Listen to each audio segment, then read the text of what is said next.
Give me shoes a rub over, will you? It'll save me minutes. Well, in the middle of my breakfast, don't I get a second's piece? I thought you were one of the world's downtrod. Yeah, I didn't say I was resigned to it, did I? Now, let me see, what else now? Shoes, dress... Oh, I clean hanky in my handbag. What do you have to start ironing for if you're in such a rush any road? Because I can't go to work on my first day looking like a rag bag, can I? Couldn't you do it last night? Well, it wasn't like a concertina last night, was it? It wasn't. I hadn't spent the whole night on the floor rolled up in a crumpled rag. Oh, why didn't you hang it up then? Don't you hang your clothes up? Don't you put them on an hanger in the wardrobe? Don't you have any respect for your things?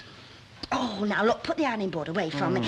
Are them done? Yeah. Well, be a good lad, will you, and run upstairs and see if you can find me blue scarf, which is on the chair by the side of my bed. Ooh, anybody would think that I was spending the day stinking in bed. Well, I do enough for you, don't I? When? Well, you never starve, do you? No, but I wouldn't give much of my chances if the tin opener ever went missing. Look, a working mother can't be forever making little tidbits for her lad. Look, love, I would willingly, you know, if I had the time. Now, look, be a good lad, find me blue scarf, go and sort my gloves out, and then go and see who's at the front door. No, reach. Mrs Ogden!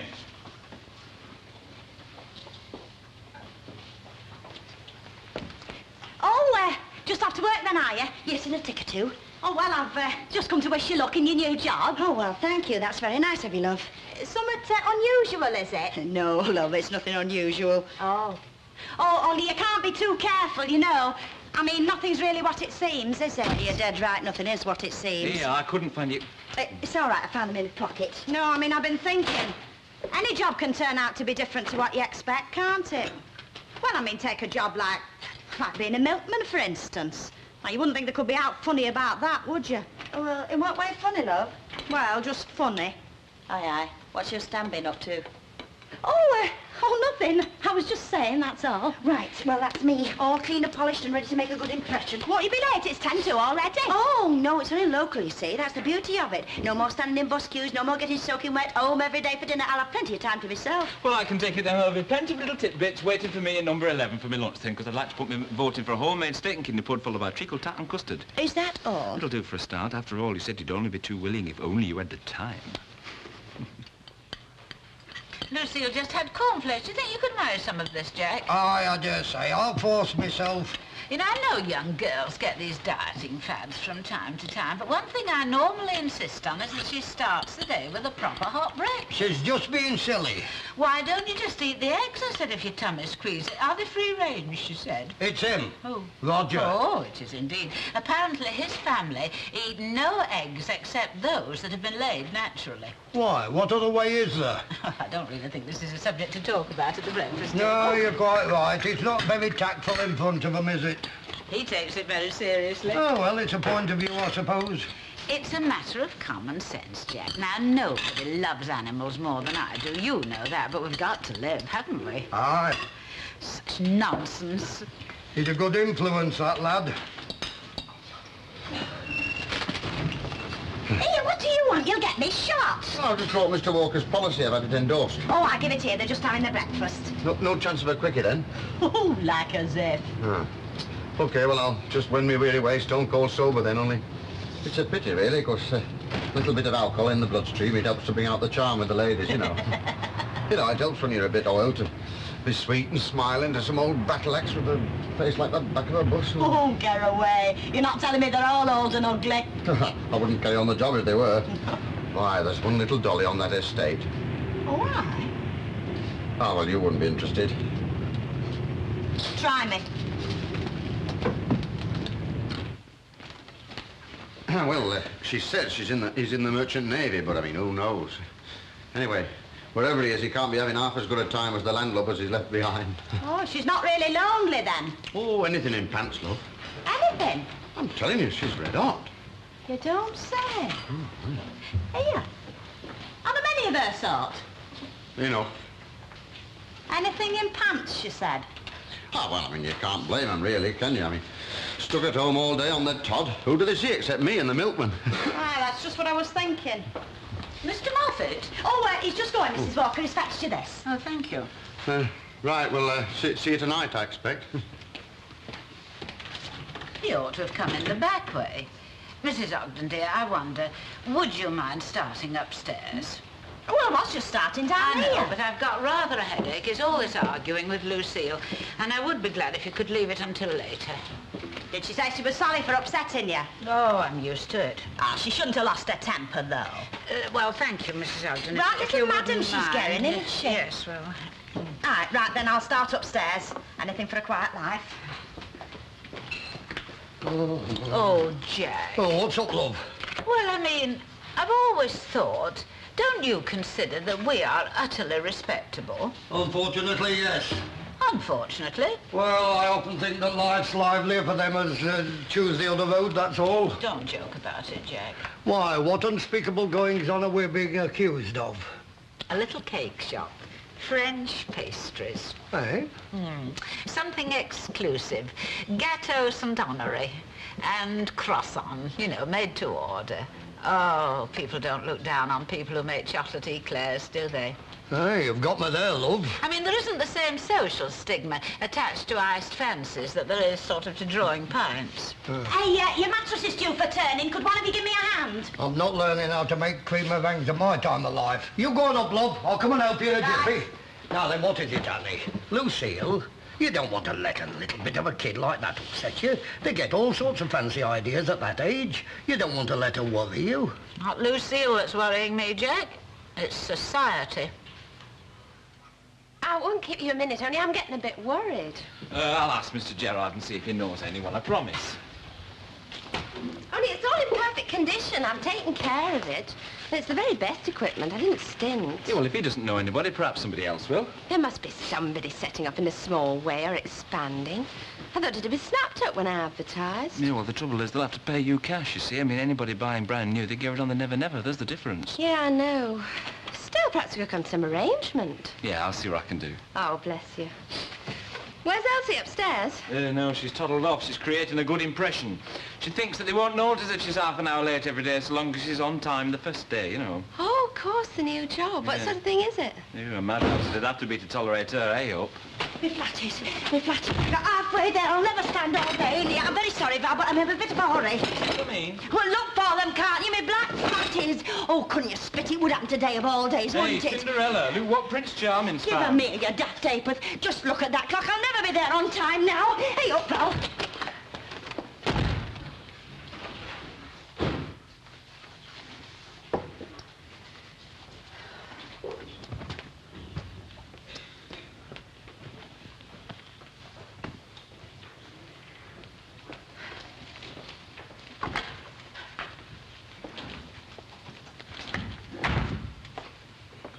How's your headache, then?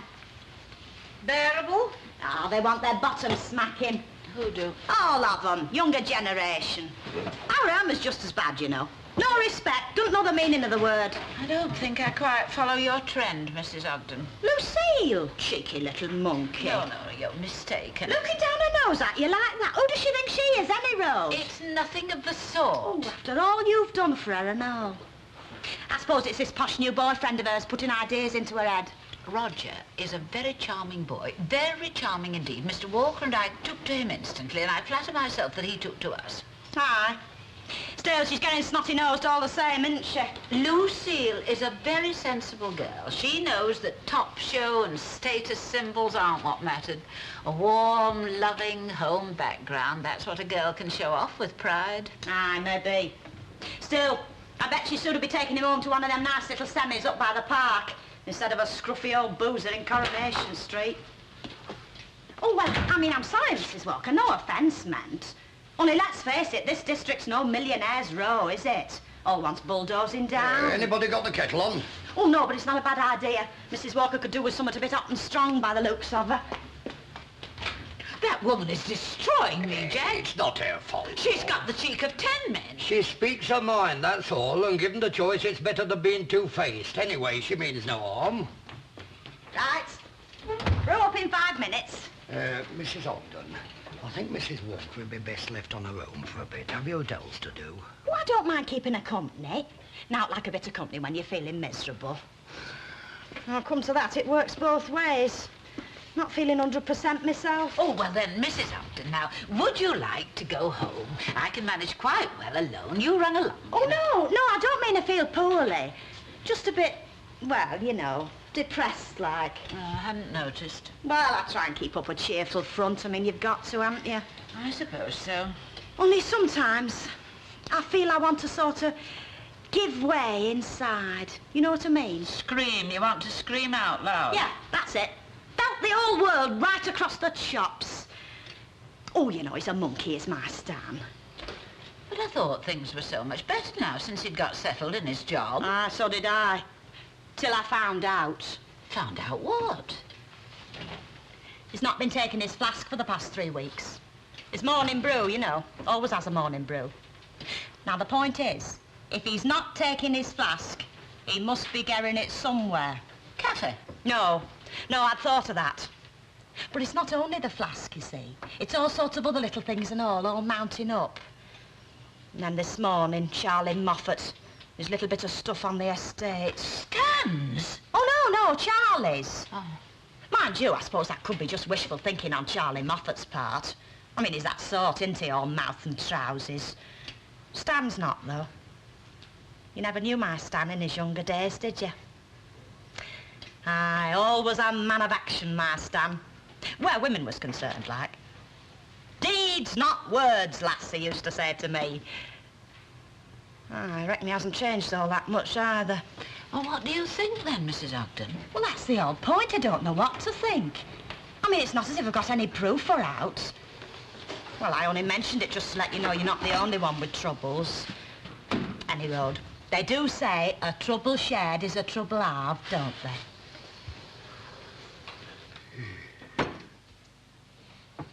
That's a yard. Well, have another half. You've not been crying, have you? Crying? No. Why ever should I? I don't know. You could have 1,000 reasons. Oh, my eyes, you mean? They always get a bit red and swollen when I'm overtired. To anyone else, I'd say too much gadding about and I live in. To anyone else. You know me, don't you, Mr. Sharples? Aye, better than most. I'll have a card of white buttons while you're at it. It's just coping on my own in the shop all day. I get overtired, my brain gets overactive, and then I can't seem to sleep. In a way, I wish it were an overdose of high living. I haven't even had time for my driving lessons lately, let alone anything else. Well, let them get you an assistant. They can afford it. They did promise. Mr. Papagopoulos was most sympathetic. He said head office was fully cognizant of my predicament, but, well, I suppose it takes time finding the right person. I had hoped there might be somebody starting this morning, but... Well, there might be. Make that 2 cards of buttons. Oh, no, it's well after 9. Anyone would been here by now. Anything else, Mrs. Sharples? I wonder what time they call this. You know, my first post never came before 10 o'clock all last week. I reckon they couldn't cook a big carrier pigeon. No, that's all, thank you, Charles. Yes, Mrs. Tanner, what can I get you? Well, that's very nice of you, Miss Nugent. Actually, I prefer tea, but if you're making coffee, I'm not fussy. Right. Where do we start?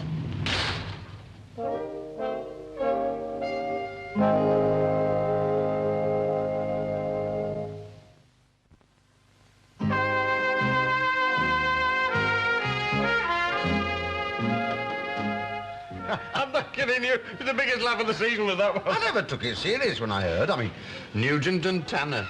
There's never been a pair like that since Revenant and West. It's not so daft when you come to weigh it up. One with brains and one with personality. It's not such a bad combination. I bet old Papa Lollipops, you know, I bet his menswear sales go up in the next couple of weeks. Elsie, darling, you can measure me any time you like. How is it that the repartee in this bar never arises above the vulgar and the obvious? Now then, watch it, Annie. No, I mean, I know that the gentlemen have to tell their little anecdotes from time to time. After all, they do come in here to relax. Thank you very much. But I don't think it would do any harm if sometimes the conversation got a little bit more intellectual, do you? Oh, I don't know. It'd cripple me. You know, there are houses in London where the intellectual cream meet for stimulating discussions. Now, I expect the landladies of those houses can really consider themselves patrons of the arts. Well, I tell you what, if I make it any more cheerful, darling, I'll come in with my little Betty and me smock on, you know, and my paintbrush as well. And he'll bring his book on Confucius, won't he? Because Charles is very good on Confucius. Oh, aye. Confucius, he Now, say, come woman... on, that's enough. Now, look, Annie. Why don't you go and lie down if you're still not feeling so clever? What ails me, Jack, is nothing physical. There you are. He's the fellow who'll give me a bit of tone to the place, isn't he, Rose? Oh, hello. I got that again then, am I? No, you're being welcomed. Give us a bit of peace. School holiday, is it? No, it's sports afternoon. It's not my rota this week. Marvellous, isn't it? To be able to relax in the middle of a working day. Relax, you want to watch it, mate. Mine hostess over there, Lovey, and in there listening to the third programme. She's on the culture kick. Oh. Hey, is Stan in? Not to my knowledge, love. Oh, heck, this was my last hope. What, you mean you hoped he'd be in here? Well, it's better than not finding him at all. I've not seen him since he first went out this morning. He should have been home 2 hours ago. Well, he's only been delayed or something. There's not to worry about. Oh, well, I can't understand it. Not clapped eyes on him, I haven't, since first thing this morning. He never said out about being late when he went. Mind you, the roads are greasy. There was an AA warning this morning. That were going off at Snake. If anything like that had happened, she'd have heard before now. Do you think so? Oh, bound to. Yeah, nothing to worry about him. He'll be all right. I mean, nothing dare happen to him. I'll tell you what he'll be doing. £1 to a penny. He'll be in a little corner, studying his knitting. She's a good lass. You could have done a lot worse for yourself. Look, Mrs. Sharples, I'm working for the girl, not marrying her. Yes, but in some ways there's not much difference. It's a partnership. The two of you thrown together pretty close in that little shop. You'll both have to pull your weight. Has Mr. Papagopoulos suddenly put you on the payroll? Are you personnel officer or just General Nosey Parker? Look, technically speaking, Miss Nugent is your superior in that shop. Look, Mrs. Sharples, there's no technically about it. She is. I'm not disputing that fact. I don't know why you're here, and I haven't got big eyes on her job neither, I might tell you. Well, facts is facts. You've got a very strong and dominating personality as a town, and Emily Nugent has not. I've had dealings with the both of you, and I know. Look, Mrs. Sharples, I'm not going to pick a quarrel with her either. When I pick a fight, I pick on some of my own size. Yes, well, thank you very much for the compliment, just as long as you keep yourself in check. She's had enough worry and aggravation in one way and another, and she doesn't deserve no more. What she needs now is a bit of peace and quiet. Mrs. Sharples, that is all I want, a bit of peace and quiet, and it doesn't look as if I'm going to get it. Now look at that clock. You've made me late again.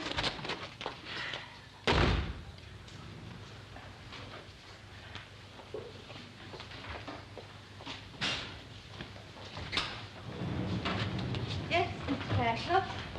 I believe you've taken on some extra stuff. Mrs. Tanner isn't back from lunch. That's all right, I can wait. She knows my taste, you see. I would have thought I did by now, the number of times I've served you, but still, you know best. Oh, that's all right, love. Nothing offended. You know, you're not offended, are you? Because I thought you might need a bit of a rest after you... I mean, you've had a lot on your shoulders lately, haven't you? I am still able to hobble around a little, but naturally you must suit yourself. The customer is always right. Yeah, too true, yeah. Would you credit it? I would have been dead on the dot if it hadn't been at Mrs. Sharple's bag. And could I get rid of her? I'd be glad if you'd confine your social chit-chat to non-working hours, Mrs. Tanner.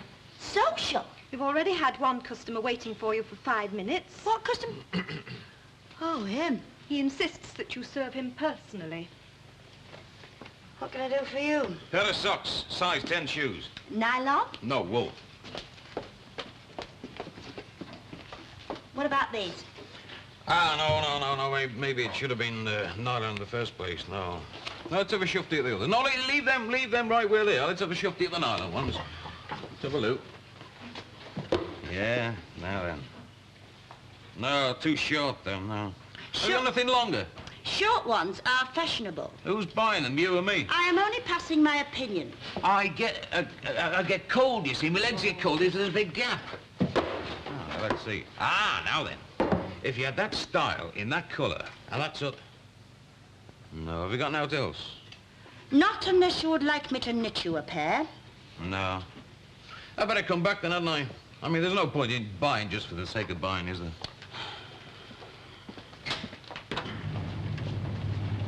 Don't worry, love. The novelty will wear off. Good afternoon. Are you serving, miss? Don't tell me you've come in for a pair of socks, because I'm in the mood for giving them, and not the sort you wear on your feet either. No, I don't want any socks. I've got a drawer full. Oh, thank heavens for that. No, what I'm coming for really was a tie. I'm not sure whether I want a knitted one or not. I know they're very switched on and that sort of thing, but I prefer something more dressy, Italian silk or something like that. You got any suede ones? You can show me them as well, provided they're not too expensive, of course. Oh, and I wouldn't mind seeing some monogrammed ones, as long as the initial's not too ostentatious. I don't care. Even if Len and Charlie do seem like part of the fixtures and fittings, we can't afford to take them for granted. There's nothing certain in this world, and there are plenty of pubs besides ours. I never said anything. Making little digs at them all the time. You know, one of these days they'll get fed up. And there'll be 2 empty places at that bar, and a few quids less in the takings each week. There was nothing to take offence at. Nothing to be flattered by either. Practically calling them ignorant slobs to their faces. Lucille was right. Oh, she's right now, is she? Oh, yes. The people around here are very small-minded. You cannot have a sensible discussion with them. Lucille was including you in that little speech, you know. Oh, no, she wasn't. Lucille knows that I'm different. I understand. I communicate. Well, you didn't communicate very well with her this morning. We were both hasty. I mean, we were sensitive. That's the fault of having temperament. You can't help it. It's the cross we have to bear. Oh, Mrs Ogden, dear, haven't you heard anything yet? It's nearly 4 o'clock. No, Mrs Walker, do you mind if I use your phone? I want to get onto the dairy. Oh, of course, love. You know where it is. Poor soul. Whatever can have happened to him? I think as far as Lucille is Yeah, Ogden, Stan Ogden. That's right. You what? Left at midday, are you positive? Oh, no. No, it's all right, Mrs Walker, he's not been there since 12 o'clock. Dear, you know, I did get a premonition, love, the state of the roads and the warning. Don't you think perhaps you ought to ring the hospital? Oh, no. No, I've been thinking it can't be that. Well, I mean, his van's been returned safe and sound, you see, so he can't have had a crash. No, wherever he is, he's on foot. And that means he's gone drinking or something. And if I know Stan Ogden, it's probably the something. Well, thanks for letting me use your phone. Jack, some men are animals. There's no other word for it. Animals.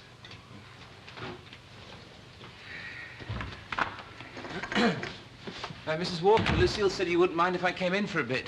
We're doing revision together. No, I don't mind, Roger, if you're sure you don't. Come in, lad, and make yourself comfy. You can have the table to yourselves. We shall be going inside in a minute. You sure you don't mind? We don't want to push you out or anything. No, of course we don't mind, Roger. It's a pleasure.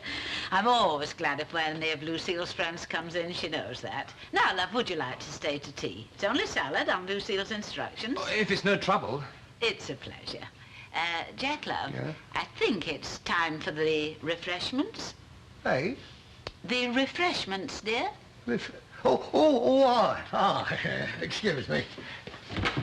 Well, now, Lucille was telling me something about a little social idea of yours.